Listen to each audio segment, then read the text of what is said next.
madaxweynaha jamhuuriyadda Somaliland mudane Muuse Biixi Cabdi iyo wafdigii ballaarnaa uu hogaaminayay ayaa lagu soo dhaweeyay xarunta wadanka Djibouti. madaxweyne Muuse Biixi Cabdi oo maanta ka baxay magaalada Hargeysa ayaa waxa ay gaareen isaga iyo wafdigiisu isla markaana lagu soo dhaweeyay gegida diyaaradaha ee caasimadda wadanka Djibouti. waxaana halkaasi ku qaabilay ra'iisul wasaaraha dalka Djibouti mudane Cabdiqaadir Kaamil Maxamed oo ay wehelinayaan wasiirka arrimaha dibadda ee wadanka Djibouti Maxamuud Cali Yuusuf iyo wasiirka beeraha, biyaha iyo xanaanada xoolaha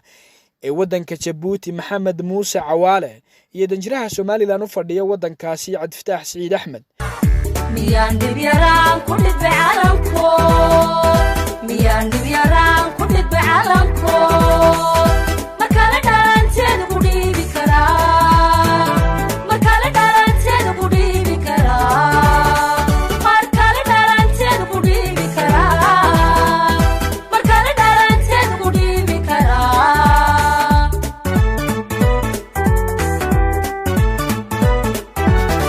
dulkeena bulsho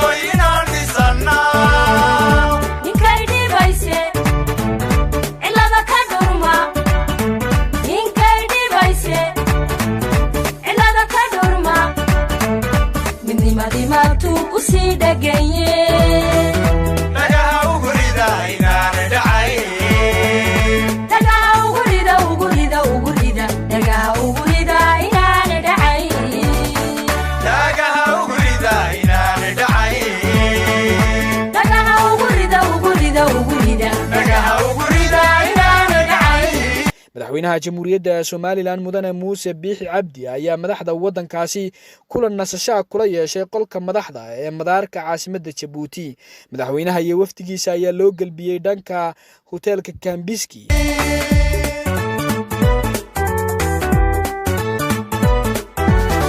dulkeena bulsho inaan dhisannaa ninkay dhibayse ilada ka dhurma ninkay dhibayse ilada ka dhurma midnimadii maabtuu ku sii dhagaye dhagaha ugu rida inaan dhacay dhagaha ugu rida ugu rida ugu rida dhagaha ugu rida inaan dhacay dhagaha ugu rida inaan dhacay dhagaha ugu rida ugu rida ugu rida dhagaha ugu rida inaan dhacay